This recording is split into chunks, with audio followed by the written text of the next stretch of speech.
ইসলামী আন্দোলন বাংলাদেশ হাইমচর উপজেলা শাখা কর্তৃক আয়োজিত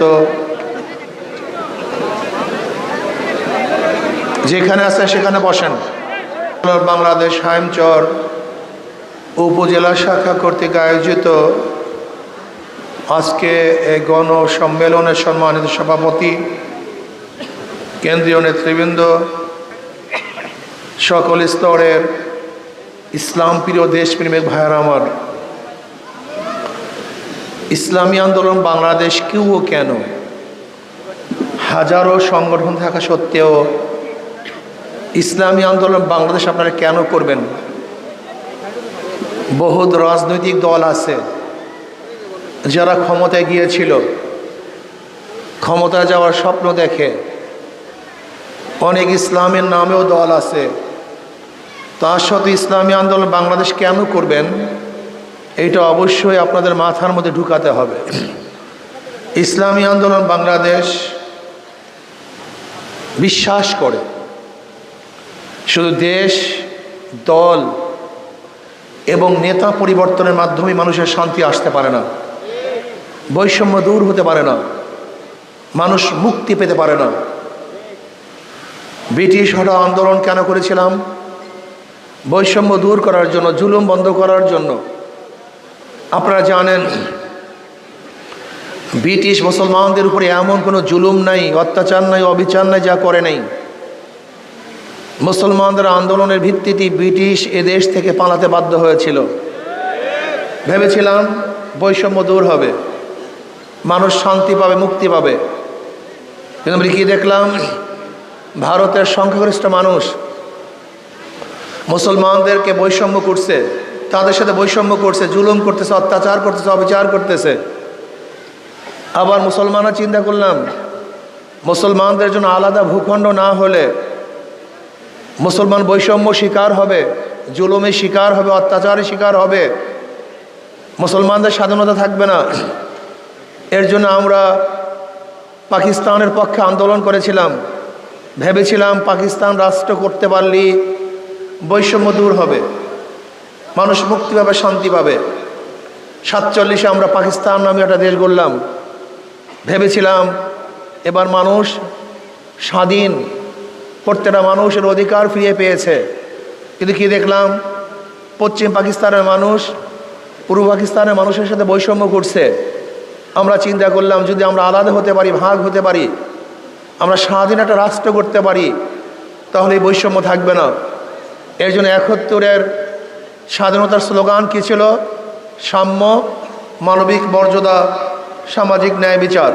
সাম্য, সবাই সমান, বাংলাদেশের যত নাগরিক সবার অধিকার সমান, চাই সে মুসলমান হোক, হিন্দু হোক, খ্রিস্টান হোক, বৌদ্ধ হোক, ঋষি হোক, কামার হোক, তাঁতি হোক, মজদুর হোক, জেলে হোক, মেতর হোক, পুরুষ মহিলা, প্রত্যেকটা মানুষের অধিকার, প্রত্যেকটা মানুষের ন্যায্য অধিকার প্রতিষ্ঠিত করতে হবে।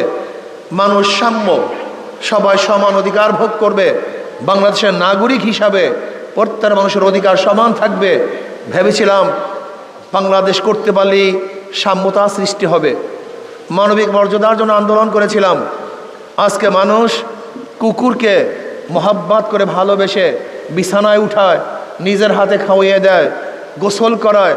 আশরাফুল মাখলুকাত, শ্রেষ্ঠ সৃষ্টির শ্রেষ্ঠ জীব, এই আশরাফুল মাখলুকাতের সাথে মানুষ যে ব্যবহার করে, যে অত্যাচার করে, অবিচার করে, যেই ঘৃণা করে, যা চিন্তাও করা যায় না। আজকে দেখবেন একজন রিক্সাওয়ালার সাথে আমরা খেতে বসতে পারি না, লজ্জা লাগে। একজন ঠেলাওয়ালার সাথে এক বিছানায় বসতে পারি না, ভালো লাগে না। একজন শ্রমিকের সাথে একই সাথে এক প্লেটে খেতে পারি না। অত আশরাফুল মাখলুকাত, সৃষ্টির শ্রেষ্ঠ জীব, তাদের সাথে বসতে পারি না, একসাথে হাঁটতে পারি না, একসাথে চলতে পারি না, এক ঘরে থাকতে পারি না। অথচ আমি দাবি করি আমি মানুষ। আসলে তুমি মানুষ নও, তুমি একটা জানোয়ার। এই মানুষের মুক্তি দিতে হবে। আশরাফুল মাখলুকাতকে শ্রদ্ধা করতে হবে, সম্মান করতে হবে। এই মানবিক মর্যাদার জন্য আন্দোলন করেছিলাম। ভেবেছিলাম যে পাকিস্তান থেকে আলাদা হতে পারি তাহলে মানুষের মর্যাদা বাড়বে। কিন্তু আমরা কি দেখলাম? না, আজকে মানুষের মর্যাদা নেই। 24 এই 24-এর আগ পর্যন্ত 2024 5ই আগস্টের আগ পর্যন্ত যারা এই ক্ষমতায় ছিল তারা মানুষের মর্যাদা রক্ষা করতে পারেনি। দেখেন আয়নাগর সৃষ্টি করেছে, আয়নাগর সৃষ্টি করেছে, মানুষকে অপহরণ করেছে, জুলুম করেছে, অত্যাচার করেছে, অবিচার করেছে, গুম করেছে, খুন করেছে, হাজারো মায়ের বুককে খালি করেছে, হাজারো বোনদেরকে বিধবা করেছে, হাজারো বাচ্চাদেরকে এতিম করেছে। ওরা জুলুম, এমন কোনো জুলুম নাই যে জুলুম করে নাই, অথচ মানসিক মর্যাদা ওরা প্রদান করতে পারেনি। আমরা কি পেয়েছিলাম, কি চেয়েছিলাম? আমরা চেয়েছিলাম যে বিচারকদের স্বাধীনতা থাকবে, ন্যায় বিচার প্রতিষ্ঠিত হবে, যে অন্যায় করবে তার উপরই, তার বিরুদ্ধেই রায় যাবে, আর যে অন্যায় করবে না তাকে ছেড়ে দেওয়া হবে। কিন্তু আমরা কি দেখলাম? এই 53-54 বছর পর্যন্ত যারা ক্ষমতায় ছিল তাদের হাজারো খুনিরা বুক ফুলিয়ে রাস্তায় হাঁটতে আমরা দেখেছি, অথচ যারা অন্যায় করে নাই তাদেরকে ধুকে ধুকে মরতে আমরা দেখেছি। যারা অন্যায় করে নাই অথচ দলীয় না, তাদেরকে ওই আয়না ঘরে ধুকে ধুকে মরতে হয়েছে। আপনারা দেখেছেন আজকে একজন মানুষ 12 বছর পর্যন্ত ওই আয়না ঘরের মধ্যে একই অবস্থায় ছিল। এরকম মানুষ পারে? এটা সম্ভব? কারেন্টের শর্ট কি করেছে তারা? কি অন্যায় ছিল? নাই ন্যায় বিচার। সরকার পরিবর্তন হয়, আগেকার সমস্ত আসামিরা মুক্তি পেয়ে যায়, আর সরকার পরিবর্তন হওয়ার পরই হাজারো আবারও মানুষ জেলখানায় ধুকে ধুকে মরতে থাকে। এর নাম কি ন্যায় বিচার? এই বিচার, এইটা কি ন্যায় বিচার? সরকার পরিবর্তনের সাথে বিচারকদের সম্পর্কটা কি? এই প্রশ্ন আজও আমার। সরকার পরিবর্তনের সাথে হাইকোর্টের সম্পর্কটা কি? সরকার পরিবর্তনের সাথে সুপ্রিম কোর্টের সম্পর্কটা কি? সরকার পরিবর্তনের সাথে জজ কোর্টের সম্পর্কটা কি? শুধু স্বাধীন, কি আসছে কে গেছে এটা তো বিচারকদের দেখার বিষয় নয়। নবী আলাইহিস সালাতু বলেছেন, আমার মেয়ে ফাতেমাও যদি চুরি করে আমি তার হাত কেটে নেব। এর নাম ন্যায় বিচার। সরকারের সাথে কিসের বিচারালয়ের সম্পর্ক? প্রশাসনের কি সম্পর্ক সরকারের সাথে? প্রশাসন জনগণের, পুলিশ জনগণের, ম্যাজিস্ট্রেট জনগণের, ডিসি জনগণের, প্রত্যেকটা প্রশাসন জনগণের। অথচ দেখা যায় এরা জনগণের সেবা করে না, সরকারের সেবার জন্য ব্যস্ত হয়ে যায়। অথচ রাষ্ট্রীয় সম্পদ। কোন প্রশাসন সরকারের সম্পত্তি নয়, এটা কার সম্পত্তি? রাষ্ট্রের। রাষ্ট্র সবার, সরকার দলের। সরকার পরিবর্তন হয়, রাষ্ট্র পরিবর্তন হয় না। সরকার চলে যায়, প্রশাসন ঠিকই থাকে। এর কারণটা কি? প্রশাসন কোনো সরকারের নয়, প্রশাসন রাষ্ট্রের। আর আমরা রাষ্ট্রের জনগণ, রাষ্ট্রের মালিক আমরা। আমাদের জন্যই প্রশাসন, আমাদের খাদে প্রশাসন। তারা দাবিও করে আমরা জনগণের সেবক। প্রত্যেকটা প্রশাসন বলে কি আমরা জনগণের সেবক, সেবা করতে চাই। অথচ প্রশাসনদেরকে এই সরকার সেবক না বানিয়ে জালেম বানিয়ে ফেলেছে। ওরা সেবক হয় না, ঘাতক বানিয়ে ফেলেছে। এরকম প্রশাসন আমরা দেখতে চাই না। আজকে অফিসে যাবেন, একজন জনগণ যাবে, তার কোনো শ্রদ্ধাবোধ নেই, কোনো সম্মান নাই, কত ইজ্জাত নেই।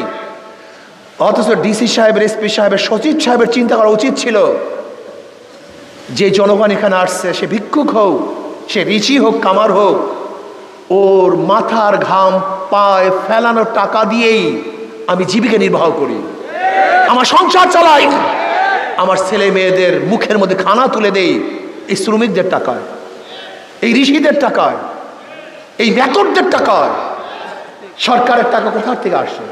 আমাদের খাজনা, আমাদের ট্যাক্স, আমাদের ভ্যাট, আমাদের টাকা দিয়ে যেই চাকুরিজীবীরা জীবিকা নির্বাহ করে, আর এই জনগণের সাথে যেই ব্যবহার করে যা চিন্তাও করা যায় না। কেন ভাই আপনি এরকম হবেন? কেন আপনার মাথা মধ্যে এটা আসবে না? কেন? এটা জনগণ, এদের টাকা আমরা চলি। এদেরকে শ্রদ্ধা করার প্রয়োজন, সম্মান করার প্রয়োজন, এদেরকে সেবা করার প্রয়োজন, এদের প্রয়োজন মিটানোই আমার দায়িত্ব। দেখবেন কোনো অফিসে যদি কোনো কাজ নিয়ে যান, মনে হয় যেন আপনার চেয়ে অপরাধী দুনিয়াতে আর কেউ নেই, সবচেয়ে আপনার বড় অপরাধী। আজকে রেবের যোদ্ধা, যারা রেমিটেন্স যোদ্ধা, যাদের মাধ্যমে বাংলাদেশের অর্থনীতি চাঙ্গা হয়, একটা পাসপোর্ট করতে গেলে পাসপোর্ট অফিসে যে ঝামেলা, যা চিন্তাও করা যায় না। আপনি জামিন রেজিস্ট্রেশন করার জন্য, পুলিশের তদন্তের জন্য সব জায়গায় ঝামেলা। কেন ঝামেলা হবে কেন? আমাদের বাংলাদেশের নাগরিকের এরকম পাসপোর্ট অফিস থাকা চাই, শুধু দরখাস্ত করবে, সরকার ঘরে তার পাসপোর্ট দিয়ে যাবে, এইটা তো হওয়া উচিত। কিন্তু নাই সেই সরকার, নাই সেই অফিস। আজকে রেভের যোদ্ধারা যখন বাংলাদেশে আসে, এয়ারপোর্টে আসে, মনে হয় কি অসহায়, কি জুলুমের শিকার।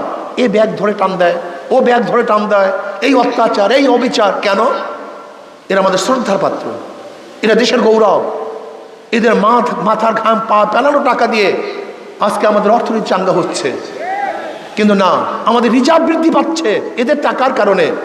আমরা তাদেরকে শ্রদ্ধা করতে পারি না, সম্মান করতে পারি না, ইজ্জত দিতে পারি না। হাজারো আশরাফুল মাখলুকাত, এই সৃষ্টির শ্রেষ্ঠ জীব মানুষগুলি ক্ষুধার তাড়নায় ডাস্টবিনে কাক কুকুরের সাথে এক মুঠা খাদ্যর জন্য লড়াই কেন করবে? আজকে আশরাফুল মাখলুকাত কেন রৌদ্রে পড়বে? এই আশরাফুল মাখলুকাত ঘরবিহীন বৃষ্টির মধ্যে, কুয়াশার মধ্যে কেন থাকবে? তাদের জন্য বাসস্থানের ব্যবস্থা কেন করব না? আজকে দেখেন, বিগত ফ্যাসিস্ট শেখ হাসিনা আশ্রয়ন করছে। আপনি দেখেন তো, সেই আশ্রয়স্থানের জন্য কত টাকা বরাদ্দ, আর তার বাবার মূর্তি বানাবার জন্য কত টাকা বরাদ্দ। আপনি কি জানেন মূর্তি বানাবার জন্য কত টাকা বরাদ্দ হয়েছে? 4,000 কোটি টাকা। 4,000 কোটি টাকা, 4,000 কোটি টাকা শুধু বরাদ্দ হয়েছে মূর্তি বানাবার জন্য। আপনি কি জানেন মুজিব বর্ষ উদযাপন করার জন্য কত টাকা বরাদ্দ হয়েছে? 400 কোটি টাকা। এ আপনার টাকা, অন্য কেউ টাকা না। এর কারণটা কি? আসলে যারাই ক্ষমতায় আসছে তারা জনবান্ধব কেউ নয়। এই জনবান্ধব কেউ নয়, এই দেশের স্বার্থে কেউ আসে নাই। এই জনগণকে কেউ শ্রদ্ধা ভালোবাসে না। এই জনগণের সম্মান ইজ্জত কেউ করে না। সবাই শুধু পেট পিট, শুধু খাই, শুধু চাঁদাবাজি, জুলুম, অত্যাচার, অবিচার। আমরা এটা আর দেখতে চাই না। এই বৈষম্য আন্দোলন কেন করেছিলাম? জুলুম থাকবে না, অত্যাচার থাকবে না, অবিচার থাকবে না। মানুষের বাক শক্তি স্বাধীনতা আসবে, কলমিস্টদের কলমের স্বাধীনতা আসবে, শ্রমিকদের শ্রমের স্বাধীনতা আসবে, চাকরিজীবীদের চাকরির স্বাধীনতা আসবে। কোটা থাকবে না, প্রত্যেকটা মানুষ যোগ্যতার ভিত্তিতে চাকরি পাবে এবং ন্যায্য অধিকার তাকে দেওয়া হবে। এর জন্য আমরা আন্দোলন করেছিলাম। কেন আন্দোলন করেছিলাম? আমার মা বোনেরা রাস্তায় নামবে, ধর্ষিত হবে না, ইফতিজিংয়ের শিকার হবে না। আমরা টাকা নিয়ে রাস্তায় নামবো, গুন্ডার কবলে পড়বো না, চিন্তাই হবে না। আমরা খোলা আকাশের নিচে থাকবো, কেউ আমাকে অত্যাচার করবে না। আমি রাত্রের বেলায় আমার দরজা খুলে ঘুমাবো, আমি চুরির শিকার হব না, ডাকাতির শিকার হব না, আমি ধোঁকাবাজের কবলে পড়বো না। এমন একটা দেশ আমরা চাই, যে এই দেশের মধ্যে প্রত্যেকটা মানুষ শান্তিতে বসবাস করবে, যেখানে অধিকার থাকবে পুরুষদের, যেখানে অধিকার থাকবে মহিলাদের, যেখানে অধিকার থাকবে মুসলমানদের, হিন্দুদের, বৌদ্ধ, খ্রিস্টান সবার, যেখানে অধিকার থাকবে শ্রমিকদের, তাঁতিদের, কামার, মজদুর, ঋষি, চামার, মেথরদের অধিকার থাকবে, যেখানে ছাত্রদের অধিকার থাকবে। আমরা কি চাই? হাজারো বাংলাদেশের গরিব ছাত্র যারা পয়সার অভাবে উচ্চ শিক্ষায় শিক্ষিত হতে পারে না, আমরা চাই এমন এক কান্ট্রি, এমন এক রাষ্ট্র, কোথায় মেধাবী ছাত্র আছে তাকে খুঁজে খুঁজে সরকার উচ্চ শিক্ষা শিক্ষিত করবে। আমরা কি রাষ্ট্র চাই?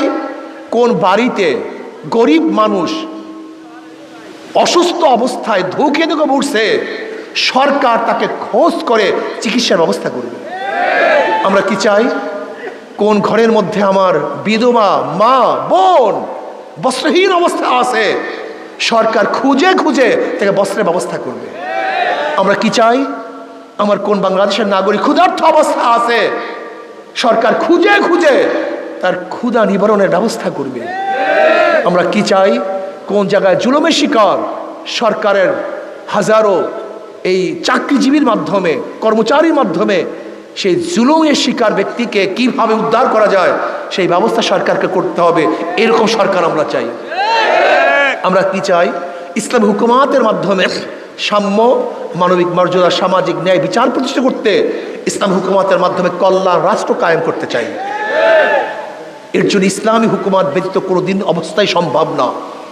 আসুন, দুনিয়াতে কামিয়াবি, আখিরাতে কামিয়াবি, দুনিয়াতেও কল্যাণ, আখিরাতে কল্যাণের জন্য ইসলামী হুকুমাতের বাইরে কোনো নীত আদর্শ মানুষকে শান্তি দিতে পারে না। ইসলামী আন্দোলন বাংলাদেশ, সাহাবাদের অনুসরণ, রুহানিয়ত জাহাদের সমন্বিত প্রয়াস। ইসলামী আন্দোলন বাংলাদেশ জন্মের পর থেকে আজ পর্যন্ত কথা এবং কাজে মিলাস। ভণ্ড না, তারা প্রতারক নয়, তারা মিথ্যাবাদী নয়, তারা ধোঁকাবাজ নয়। যা বলে তা তারা করে। তাদের মুখে এক কথা, অন্তরে ভিন্ন কথা। ইসলামী আন্দোলনের কর্মীদের মধ্যেও নেই, না তাদের মধ্যেও নেই। ইসলামী আন্দোলন বাংলাদেশ প্রথম থেকে যা বলছে আজও একই কথার উপর আস, নীতি আদর্শের উপরে আসে ইসলামী আন্দোলন বাংলাদেশ। ইসলামী আন্দোলন বাংলাদেশ এমন এক মার্কা, যে মার্কাটা কি? হাত পাকা।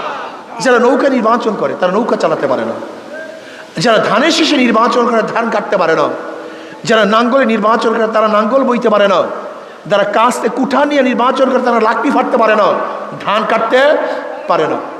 কিন্তু হাত পাখা এমন এক প্রতীক, যে নির্বাচন করে সেও চালাতে পারে, যারা নির্বাচন করে তারাও চালাতে পারে, পুরুষরাও চালাতে পারে, মহিলারাও চালাতে পারে, মুসলমান চালাতে পারে, হিন্দুরাও চালাতে পারে, ছোটরাও চালাতে পারে, বড়রাও চালাতে পারে।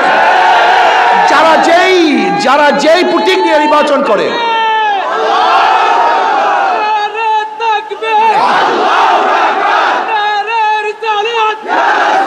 দেখেন, যারা যেই নির্বাচন করে, যেই প্রতীক নিয়ে নির্বাচন করে, সেই প্রতীককে মহব্বত করে বুকের উপরে কেউ রাখে না ঘুমের সময়। কিন্তু হাত পাকা এমন এক প্রতীক, ঘুমের সময়ও সেই প্রতীকটা বুকের উপরে থাকে। হাত পাকা এমন এক প্রতীক, কারেন্ট ফেল করে কিন্তু হাত পাকা ফেল করে না। এ সবাইকে শান্তি দেয়।